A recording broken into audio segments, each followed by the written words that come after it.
Hello and thanks for joining me. It's June 2021 and I think it's fair to say that the world's been in rather a strange place for the last year and a half. However, we're now on the move again. For the last 3 years I've chosen to live here in Austria, on the edge of the Austrian Alps, but I'm originally from the middle of Great Britain. But I thought I would take this opportunity to make a short film highlighting a few of the local places where I live. So without further ado, ladies and gentlemen, boys and girls, welcome to Midlander in the Mountains. Thank you for your continued participation. So, my name is Craig Hewitt and our journey today in Midlander in the Mountains starts at what might seem like a rather strange location, Gloggnitz railway station. So, let me explain. Gloggnitz is a railway station on the line from Wiener Neustadt, which is a city to the south of Vienna. There are various stations between here and Wiener Neustadt, but it's not until you get out at Gloggnitz that you really start to feel that you're getting close to the Austrian mountains in this direction. By the way, the German word for mountain is a Berg. So when I make a reference to Berg, you now know what I'm talking about. In front of me, there's Silbersberg. Behind me, there's Rachberg, Sonnenwendstein, the Große Mitte and the Kleine Otter.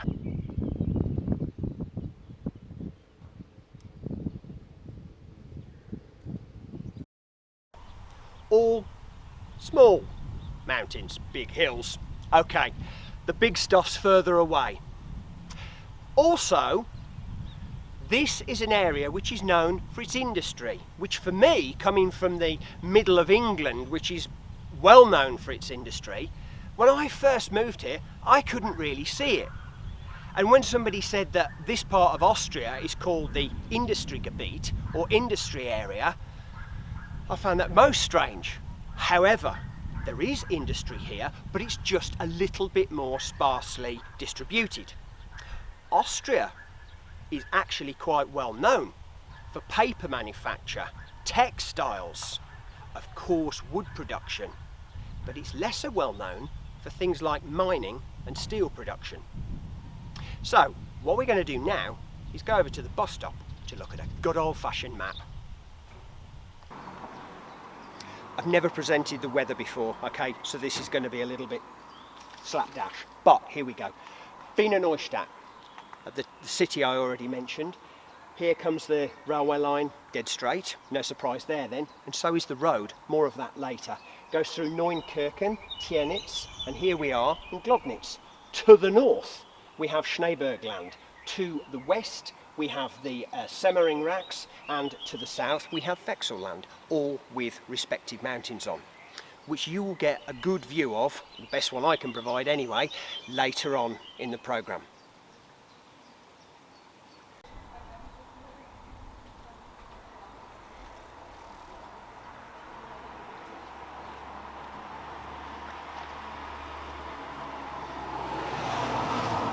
So this darker area here is in the state of Lower Austria, and this lighter area is in the state of Steiermark or Styria. In order to pass between the two using road or rail, you need to go through the Semmering Pass, which is in this area here, and that's why this railway line is so important.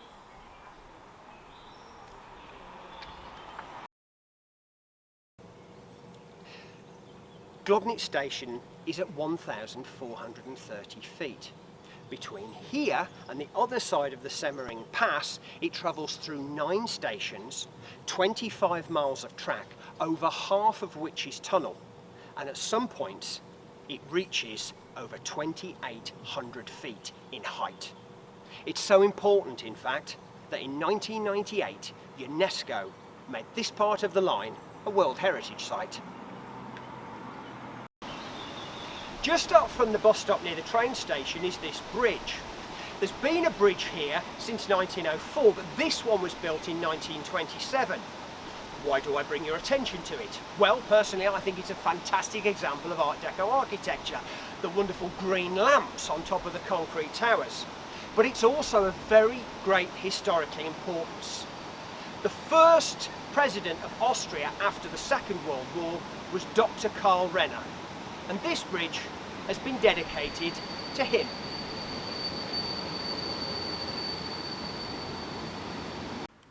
After the end of the First World War and the inevitable collapse of the Habsburg Empire, Renner became the first Chancellor of the new Austrian Republic. Although his position was short-lived, he continued to be politically active in the 20s and 30s, but chose, rather wisely, to distance himself from politics during World War II. He lived in this house just off Gloggnitz High Street, which was jolly decent of him, as it's right next door to his museum. Anyway, in April 1945, he made contact with the Soviets and became leader of Austria once more.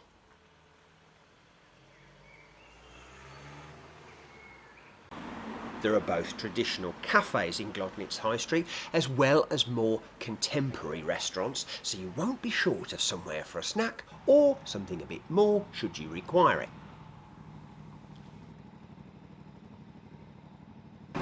As you come into Gloggnitz, the road splits right and left.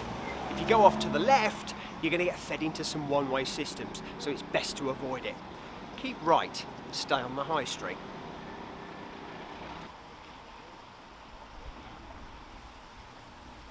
Take a seat at this particular restaurant and you get a pleasant view of St Ottmar's Chapel and the town marketplace.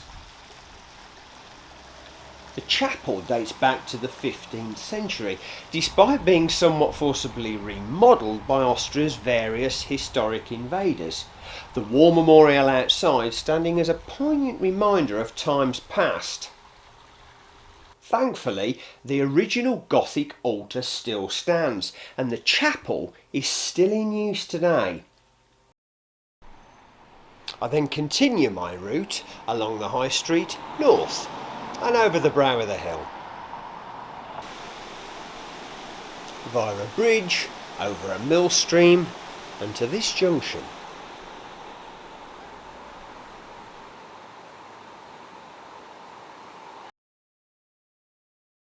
As you come to the end of Gloggnitz High Street and the road splits, you come across this very quaint little pub called Stiegen Wirtshaus, which means the pub of stairs, for obvious reasons, although I don't think those particular stairs have been here since the 17th century, when it was originally built, but not as a pub, as a stable for horses. Must have been extremely cosy, as it's one of the smallest pubs in Lower Austria, and it hasn't increased very much in size. And just opposite the Stiegen Wirtshaus is the Bread and Meal Museum, which was in use as recently as the 1960s. It isn't open all the time, but as with all the other things mentioned, I'll put a link in the description below.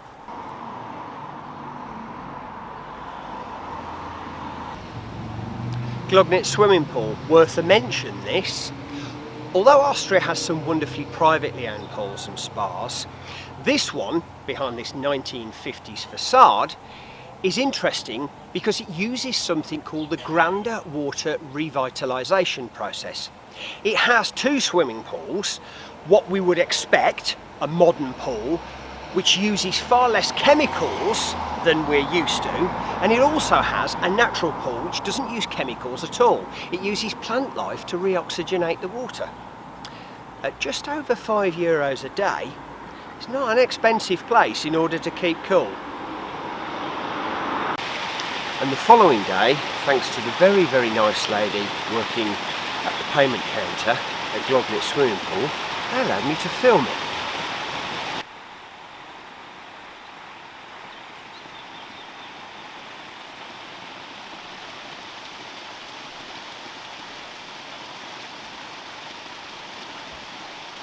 And at the other end of the complex, you get a natural pool. Not really bad as a backdrop, is it?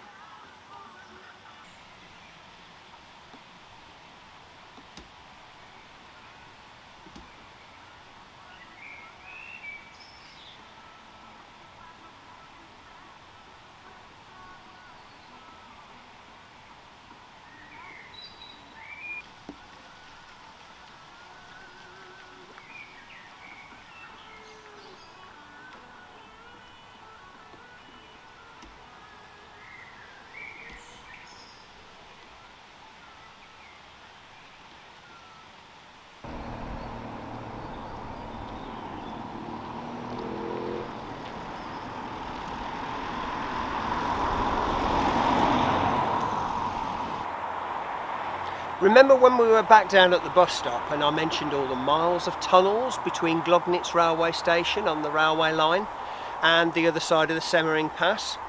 Well, they're going to make a new tunnel. It's under construction at the moment, and that's what all this is behind me. This new tunnel will be far more direct, as the original tunnel is quite convoluted in the way it flows through the mountains. It would have been impossible for me to walk up to Gloggnitz Castle without mentioning it to you. However, there's a wedding on there today, so I am going to leave them in peace, and we are going to resume filming in the morning.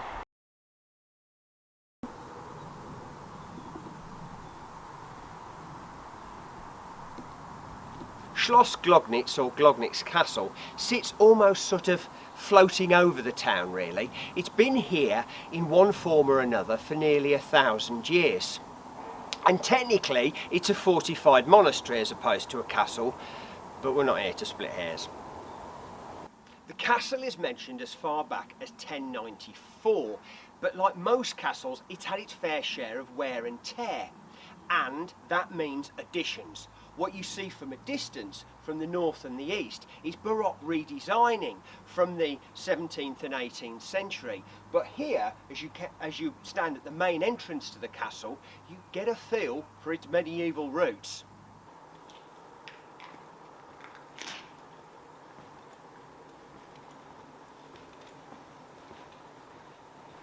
Not one but two gatehouses stand between the visitor to Schloss Gloggnitz and entry to the main courtyard. The second one here has a two-bay cross vault, which is a form of architecture used since Roman times to keep the ceiling up. I have been reliably informed that in German this is called a zweijochigen Kreuzrippengewölbe. Try saying that after a few gin and tonics.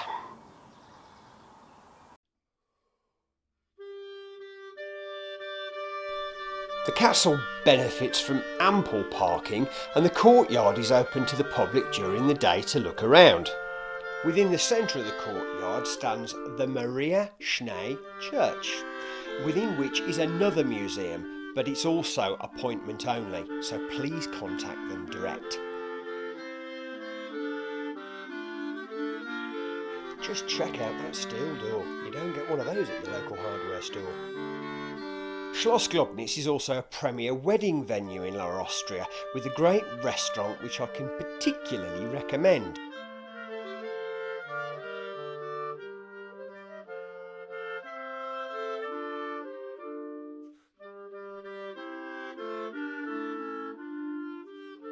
I then came across this very large key, which was made by a local machinist called Felix.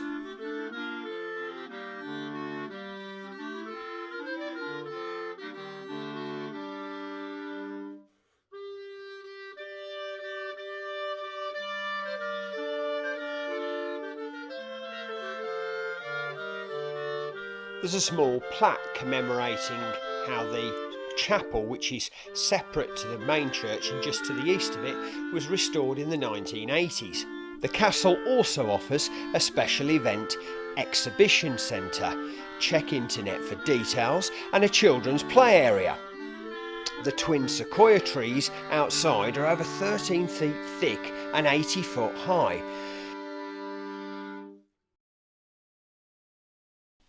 It's a nice way to while away an hour. So folks, if you're still with me on my whistle-stop tour of Gloggnitz, it is time for a change, quite literally, to get some elevation.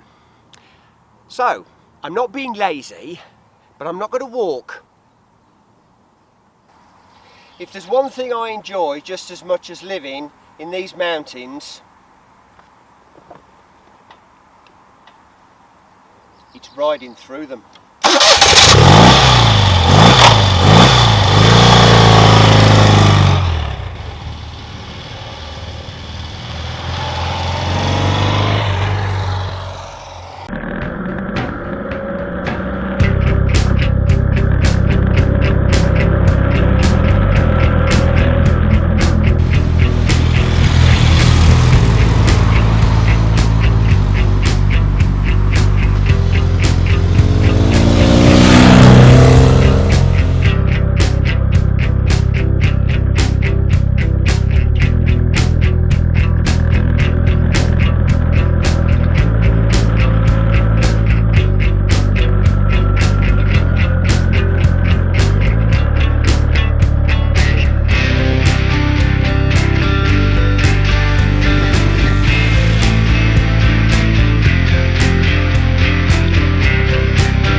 gently into the village of Ottertal, and then at the junction do a right.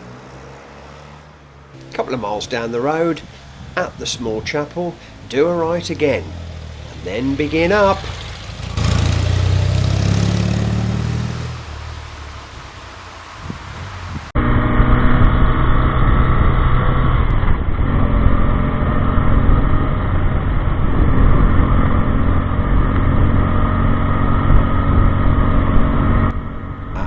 Up.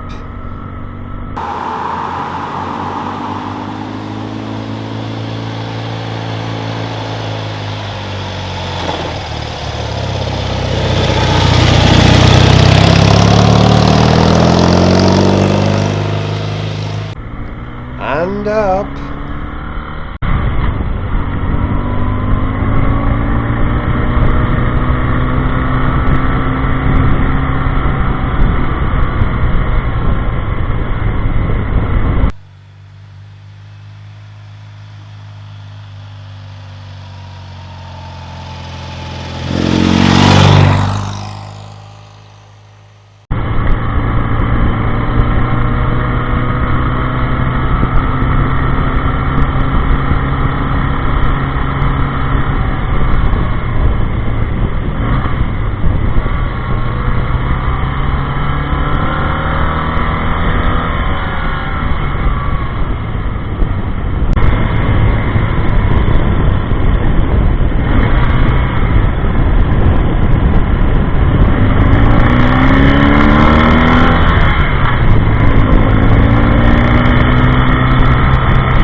So after a ride in warm weather, we finally find ourselves up here at Kummerbauerstadel, which is a beautiful local pub.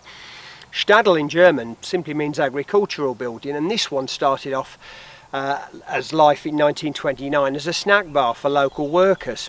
Anyway, I'm about to take you about 100 yards down the hill, through a gateway, and up for a little walk to get the elevation that I promised earlier.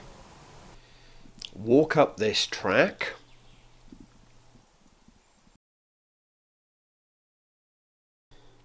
And up.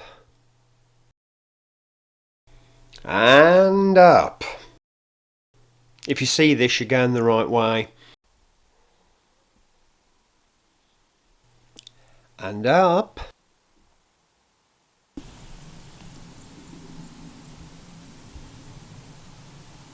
Until you get to a beautiful meadow where you'll see a track up towards the summit.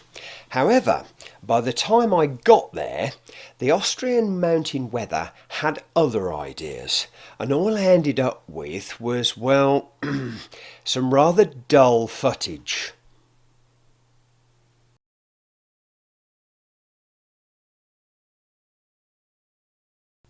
Dark and moody picture, anyone? Austrian mountain weather 1, Midlander in the mountain 0. So the next day, take 2. So at 4,455 feet, we find ourselves at the top of the Grosser Otter. However, I think by now you've probably had a bellyful of statistics. So I'll just shut up, show you the view. Cue music.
the south is Vexelland, with the Vexel itself towering above everything else in that direction.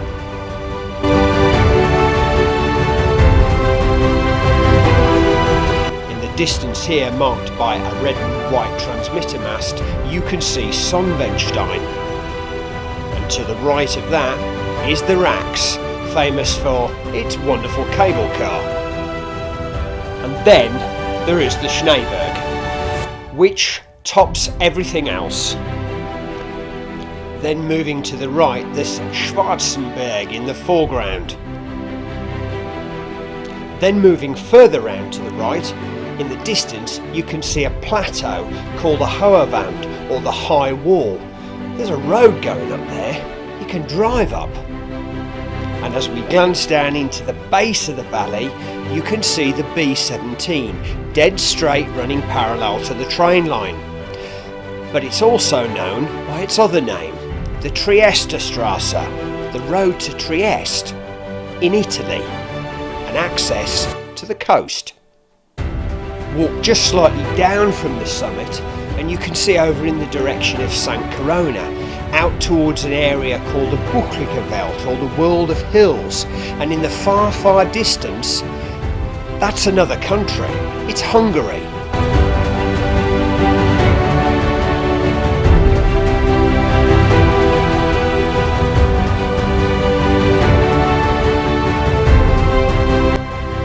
Then finally, when we swing round to the left, you can see a lake. That is the Neusiedlersee.